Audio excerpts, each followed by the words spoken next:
Olá, amigos, sejam muito bem-vindos a esse canal do YouTube. Eu sou Maria Cecília, psicóloga, e hoje eu venho falar sobre como lidar com as críticas. Bom, é certo que a gente não reage a todas as críticas da mesma forma, né?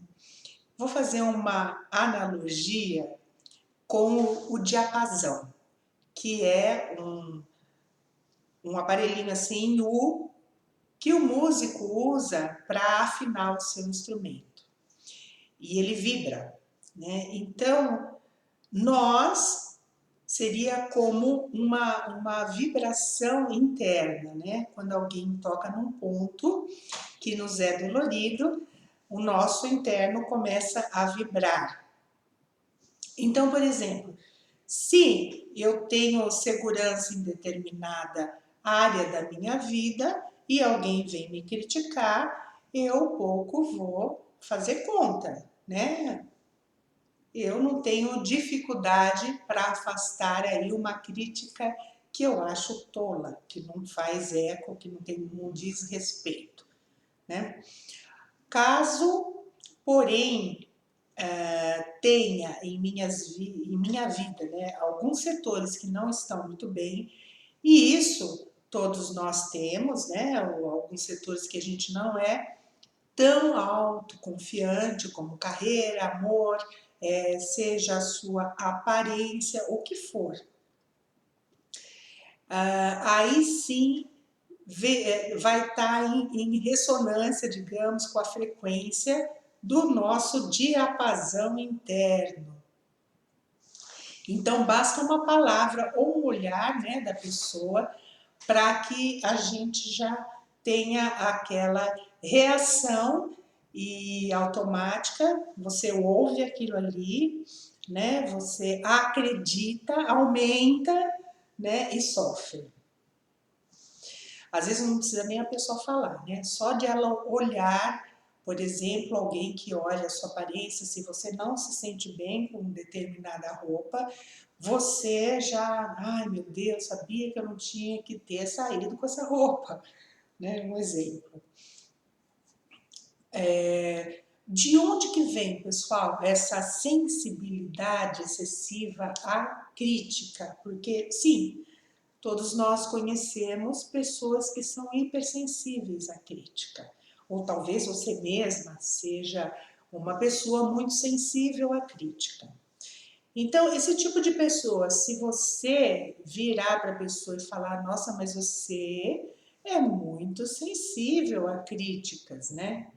Ela só vai escutar algo negativo, né? Então, só o comentário negativo. E, como consequência, ela vai responder com sentimentos negativos, né? Como, ninguém me ama, ninguém me entende, né? Eu acho que vai ser assim a vida inteira. Enfim, de onde que vem essa sensibilidade tão aguçada, né, a críticas?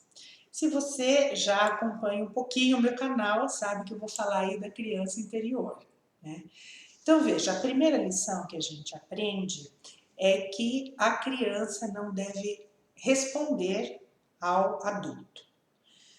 Então, um exemplo, o garoto chegou da rua, né, ou tá brincando em casa mesmo, a mãe fez um lanche. Aí a mãe olha e fala, nossa, mas que mãos imundas, vai lavar antes de pegar o sanduíche. E o menino olha com a mãozinha dele e fala, nossa, para mim elas estão limpas. Daí a mãe, vai lavar antes que eu perca a minha paciência.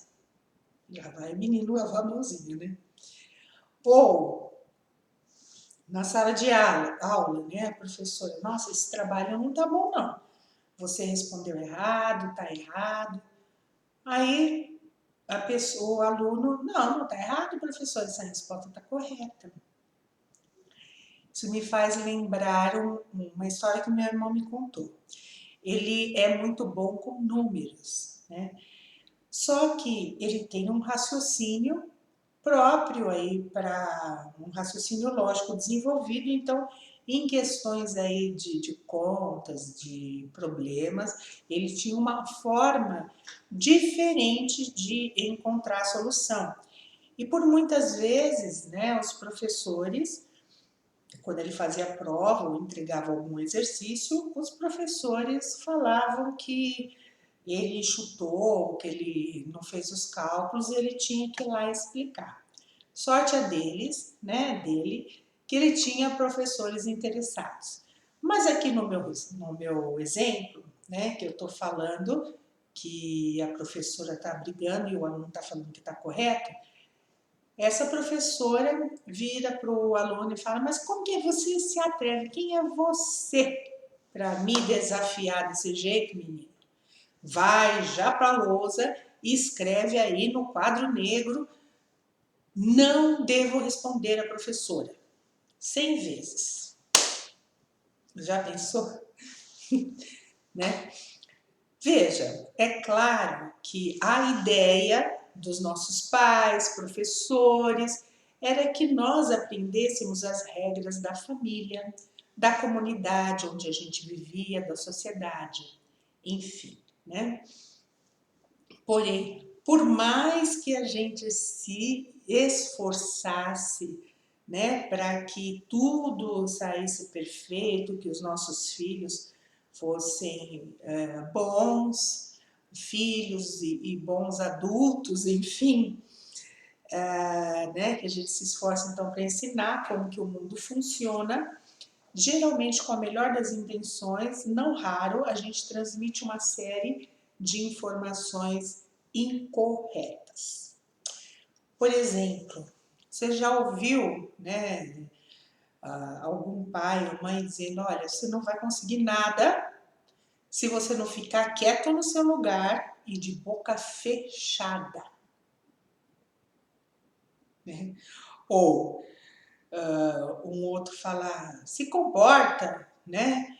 Olha, você nunca vai conseguir nada nessa vida, porque você não fica, né? Você é desobediente demais, né? Ou um outro comentário na intenção aí de motivar a criança, mas que acaba servindo para desestimular, é o seguinte: ah, sim, você foi bem, mas poderia ter saído melhor. Quem sabe, né, se você se esforçar de uma próxima vez, você se sai melhor nessa situação. E aí a pobre da criança pensa: mas eu me esforcei, eu fiz bem feito. Veja, tudo bem se na próxima vez a criança se superar. E se não, né? Pode ser que fique marcado aí. Ou outra questão: mas por que, mãe? É porque sim, pronto. É porque eu estou mandando, estou dizendo. Não é? Então, a primeira questão para que a gente saiba lidar com as críticas é aprender a questionar. Tá? Como? A primeira coisa: quem disse? Né? Então a gente vai fazer vai passar essa crítica por um filtro e por um processo de classificação. Primeira coisa: quem disse?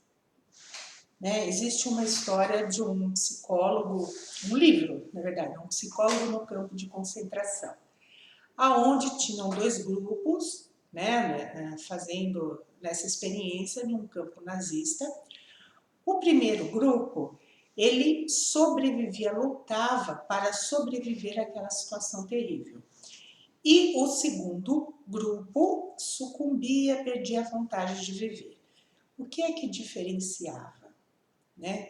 O autor diz que era que interiormente esse segundo grupo que lutava, né, para sobreviver, eles tinham, eles não acreditavam, né, se recusavam a sentir-se humilhados, né? Então, por mais que os guardas os ferissem, né, por mais que eles tivessem perdido o seu status e bens materiais, saúde, liberdade e com muitos maus tratos, os nazistas, né, os tratavam como lixo, mas em seu íntimo a resposta desses sobreviventes era: ah, é?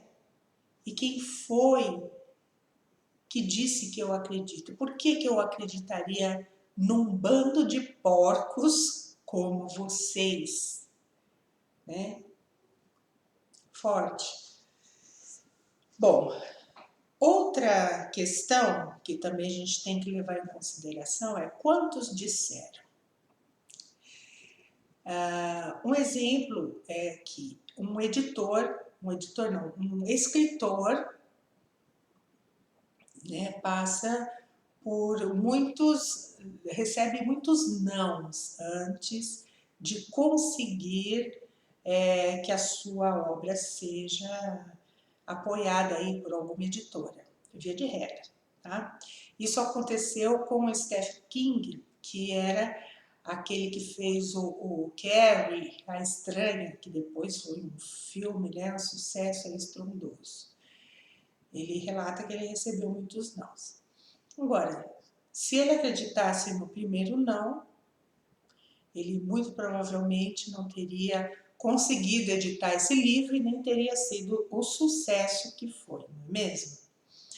Uma outra coisa é aquela expressão: quem disse a todo mundo? Todo mundo fala, todo mundo percebe assim.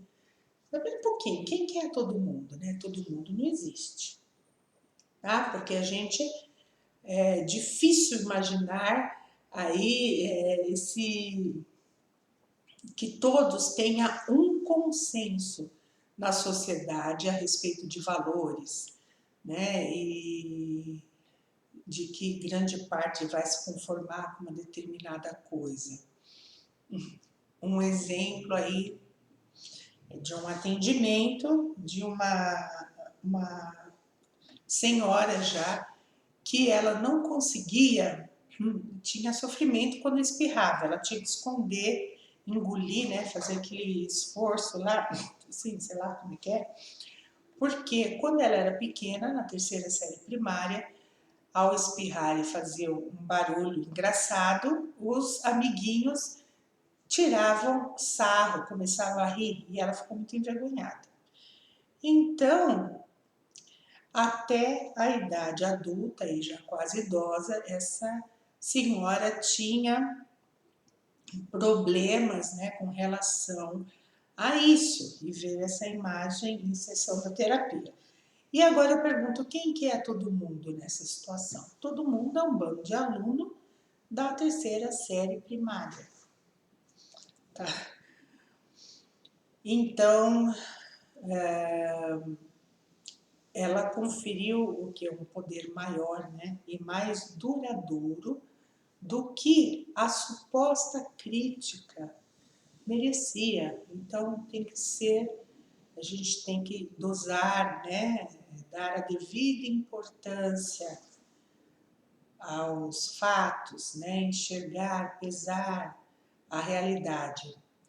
Uma outra situação que pode contribuir é no caso do preconceito e posturas tendenciosas. Né? Muita gente pode resolver unir suas forças para nos criticar por causa da nossa raça, o nosso credo, a nossa cor, o nosso sexo, a nossa orientação sexual, a nossa deficiência física ou a nossa aparência. Qualquer coisa. E aí a pergunta continua valendo. Quem disse? Né? Só porque disseram, a gente tem que acreditar naquilo? O que é que eles sabem? Será que tem algum outro motivo aí para que ajam dessa forma? Será que vão se beneficiar de alguma maneira se conseguirem que nós nos sintamos inferiores? Quem sabe, né? Então, pessoal, esse foi o vídeo de hoje. Espero que tenham gostado e até uma próxima oportunidade. Até mais!